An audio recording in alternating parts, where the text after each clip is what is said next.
안녕하십니까. 오늘은 좀 늦게 왔는데요. 먹고 살기 바쁘다 보니까 이거 누가 보는 것도 아니고 그냥 저 혼자 주절주절 되는 거다 보니까 그다지 큰 의미를 안 두고 있습니다. 그러다 보니까 어떤 때는 하고 어떤 때는 안 하고 이렇습니다. 오늘은 제가 이야기하고 싶은 거는 이제 검찰에 대한 태도인데요. 그 대장동입니까 뭡니까? 그 재판 1심 재판 결과가 나왔는데 집단적으로 항명을 하고 심지어는 검찰총장 대행에게 찾아가서 사퇴를 하라는 둥 법무부 장관 보고 해명을 하라는 둥 그것도 상당히 높은 것도 아니고 검사라고 하면은 일반인들보다는 조금 높은 직급이 계급으로 볼 수도 있겠지만은 회사를 치면은 사원이에요. 사원은 지금 대표이사한테 가서 물러나라고 하는 겁니다. 이게 과연 가능한 일일까?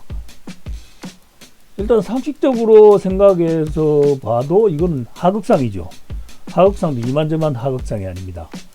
게다가 이들은 나라의 세금으로 먹고 사는 이제 관직에 있는 자들인데 감히 위계 질서를 무시하고 지금 대놓고 대통령부터 시작해서 집권당부터 그다음에 행정 수반들에게까지 이렇게 건방지게 논다는 건 도저히 상상을 할 수가 없는 거죠.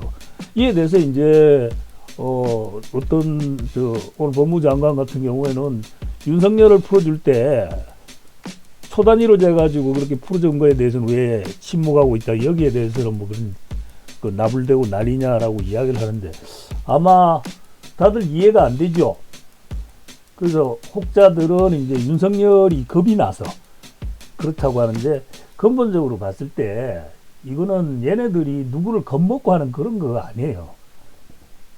그거는 절대 아닙니다. 여기에 대해서 정확하게 다들 이해를 못하고 그러시던데 왜 이러느냐. 근데 한번 잘 생각해 보십시오. 노무현 등장했을 때 하고 그 다음에 이번에 이재명 등장했을 때 그리고 문재인 때는 덜했죠. 그게 무슨 차이냐니까. 이 두 사람은 소위 말해서 흙수저도 아니고 거의 똥수저. 아니 아예 수저도 없는 상태에서 출발해서 정상에 오른 인물들입니다. 그 일종의 석세스 스토리, 성공신화 같은 거죠. 노무현 씨 같은 경우도 상고 나와가지고 이제 사법 고시패스 해서 판검사도 한번 안 해보고 인권 변호사로 활동하다가 국회의원 입성해서 그 다음에 청문회에서 한번 히트를 치면서 그렇게 해서 느닷없이 대권 후보로 올라섰습니다. 이재명 씨 같은 경우도 비슷하죠. 판검사 안 했을 겁니다. 아마 바로 인권 변호사 하다가 그 다음에 성남시장 몇 번 정치권에 발들려다가 실패하고 성남시장에 당선되고 나서부터 이제 정치권의 주목을 받고 그 다음에 이제 경기도지사가 되면서 본격적으로 대권 주자로 나서면서 씹어돌리기 시작한 거거든요. 이 둘의 공통점을 가만히 보면은 정말 쥐뿔도 없는 그냥 똥구멍 째지게 가난한 집안에서 태어나서 개천에서 용나는 식으로 정말 올라간 케이스가 되겠죠. 우리나라에서는 대통령으로 치자면은 이 두 사람 외에는 없어요. 자, 그러면 한번 생각해 봅시다. 우리 일반 국민들 정서에는 석세스 스토리, 성공신화, 그 다음에 개천에서 용나는 게 아주 반갑습니다. 왜? 나도 언젠가는 그렇게 될 수 있고 내 자식이 언젠가는 그렇게 될 수 있고 그리고 내 후손 때에도 그런 일이 생길 수가 있단 말이죠. 그러니까 쉽게 말해서 왕후장상에 씨가 따로 있는 것도 아니고 내가 잘났으면은 자유민주주의 국가에서 자본주의 사회에서 누구라도 성공할 수 있어야 되는 것이 당연한 일이고 그에 대해서는 다들 박수를 쳐줘야 되는데 일반 국민 정서에서 봤을 때는 인정이 되고 박수를 쳐줄 만한 일이지만 이미 기득권을 가지고 있는 자들의 입장에서 봤을 때는 저런 자들 이런 하찮은 인간들 그렇게 쉽게 말해서 천한 것들이 자꾸 사다리를 타고 오르면은 그동안 굳건하게 지켜왔던 계급 계급이 무너지면서 계급이 무너짐과 동시에 그 계급들로 할당되었던 나눠 먹었던 파이가 적어지는 거죠. 파이가 적어질 뿐더러 어느 한순간에 이런 개천에서 난 용 때문에 자신들이 나락으로 갈 수도 있는 겁니다. 그 대표적인 예가 노무현 때도 개혁 이야기하면서 그때도 그 검찰 개혁을 하려고 그랬었고, 그 다음에 문재인 때는 했었지만 문재인 때는 이 무능한 인간이 뒤로 슬슬 빠져가지고 이 문재인 이야기는 나중에 또 다시 하겠습니다.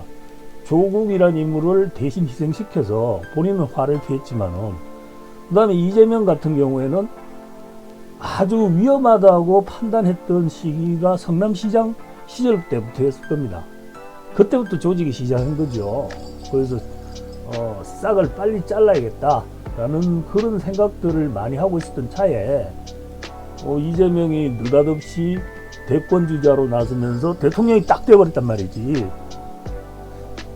원래는 제가 하려고 그랬었는데, 이게 검사들 눈에는 쉽게 말해서 어디서 천한 것이 저런 향소부곡 불가촉 천민에 가까운 자가 우리 위에 굴리면서 우리를 그 지휘하려 들고, 그 다음에 호통을 치고, 그리고 우리의 밥그릇에 손을 대려고 하느냐.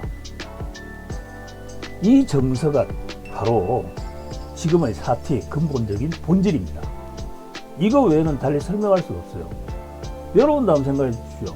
여러분이 발에서 예전에 고등학교 다닐 때 발에서 1등, 2등 달리다가 서울대학교 나와가지고 지금 뭐 한참 잘 나오고 있는데, 갑자기 회사 분위기도 그렇고 해서 내가 이직을 하려고 그랬단 말이지.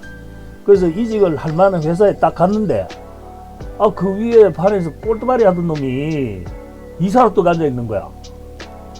그거 기쁘게 받아들이겠습니까? 아마 100에 99명은 되게 안이 꼽고 티 껍고 어떻게 해서든 저 새끼를 끌어내리고 내가 그 놈보다 앞서가야 된다고 라고 생각을 하실 겁니다. 이게 인지상정이고 인간의 본성이에요.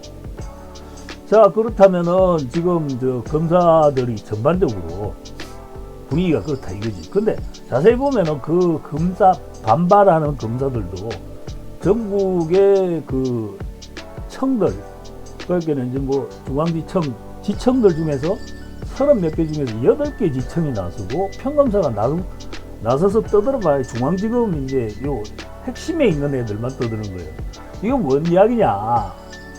윤석열, 한동훈 그 이전부터 해왔던 공안통, 특수통 요런 줄타고 올른 애들, 그러니까 소위 말해서 로얄 패밀리에 가까운 애들, 그 이제 학교도 고등학교도 그렇고 대학도 그렇고 출세 코스도 탁탁탁 그 정해진 코스대로 밟아온 애들이 모여든 곳이 서울에 이렇게 포진인데, 얘들이 지금 집단적으로 반발하는 거지, 전체적으로 봤을 때는 얘들을 좋게 보지 않는 집단들이 또 있어요. 그러니까 쉽게 말해서 이제 박근혜 때부터 시작해서 윤석열이 설치 때부터, 이거 이제 전에도 제가 한번 몇 번 이야기를 했는데 여기에서는 안 했어요. 칼제비들의 싸움이라는 이야기를 많이 했습니다. 그러니까 칼제비라는 건 검사를 말하는 거죠. 이 검사들이 서로의 어떤 권력 투쟁을 하고 있는 거죠. 거기에서 이제 계속 밀려나는 것들은 이제 비주류, 서울대라든지 SKY 출신이 아닌 대학들 중에서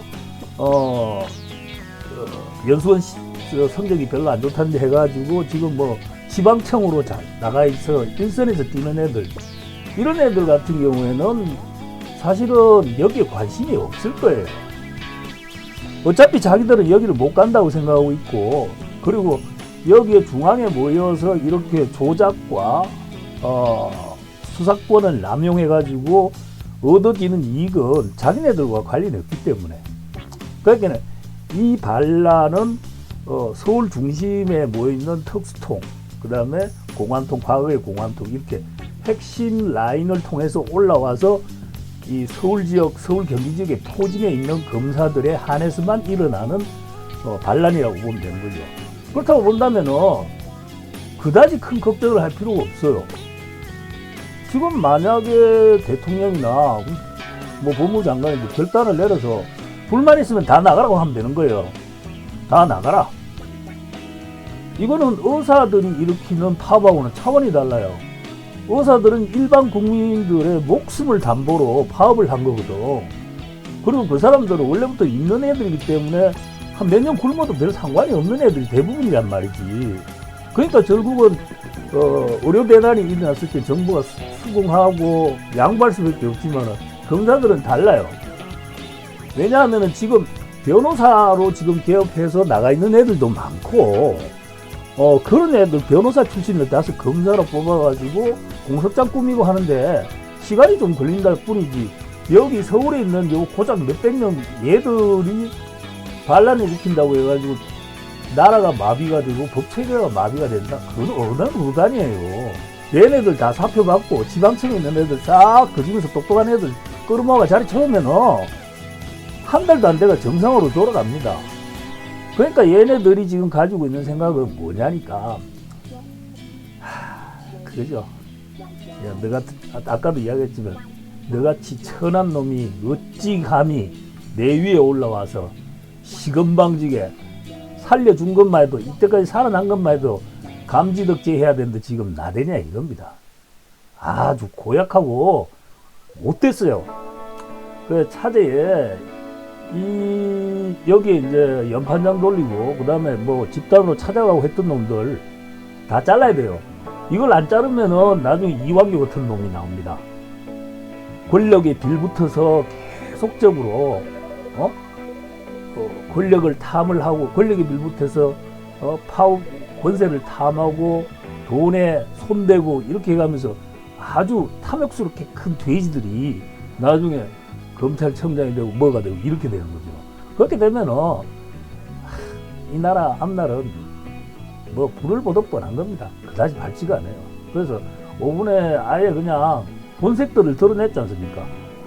서울에 8개 청장, 전국에 8개 청장하고 그 다음에 또 나머지 그 서울 지역에 있는 중앙지청이 저기에 있는 평검사 놈들 몇 놈들 뭐 다 잘라버려야 돼요. 그거 왜 놔둬? 뭐가 아쉬워서 걔들 없으면은 뭐 수사가 안 되는 그 말도 안 되는 이야기예요. 검찰은 수사력이 없습니다. 걔들은 수사력이 없어요. 현장을 발로 뛰면서 수사를 하는 애들이 아니고 검찰 수사한다고 마찬가지예요. 결국은 경찰이 물어오는 건수를 가지고 그걸 법리적으로 타당한가를 판단을 하는 거지. 걔들이 뭘 현장을 뛴다. 뭐 압수수색 한다고 난리치고 하죠. 그거 누가 못해. 그러니까 검찰에서 지금 뭐 수사권을 지키고 말고 그런 거는 하등 토론의 여지도 없을 만큼 가치 없는 이야기예요. 그거 그냥 자기 밥그릇치기 했다는 이야기고 하니까 5분이 아주 좋은 기회입니다. 검찰개혁에 완전한 동력을 얻을 수 있는 그런 절호의 찬스라는 거죠. 이때 대가리 들고 튀어나온 뱀대가리처럼 대가리 들고 도끼 품어내는 놈들은 전부 다 반역자라고 보고 한쪽으로 그렇다고 뭐 파면 조치를 한다는 이렇게 하면 틀림없이 뭐 행정소원을 걸고 이지랄 할 거란 말이죠. 그러면은 인사권 발동해가 전부 다 한쪽으로 다 뭐 제주도로 보내버리고 울릉도로 보내버리고 전라도 어디 저 해남 땅끝으로 보내고 거기에 있는 사람들 여기에 갖다 놓고 추진하면 되는 겁니다. 그 사람들은 수사권을 가지고 있거나 없거나 별 신경 안 쓸 거예요. 오히려 공소라는 본연의 임무에만 충실하게 된다면 반가울 수도 있지. 그렇잖아요? 그리고 그렇게 함으로써 일종의 검찰의 하나회를 제거할 수가 있는 겁니다. 그거 제거하지 못하면은 이거 개혁 힘들어요. 내가 봤을 때는 이번 검찰의 집단 반발이라는 거는 결국은 그런 되먹자는 계급 의식에서 나온 거다. 그렇게만 생각하시면 될 것 같습니다. 감사합니다.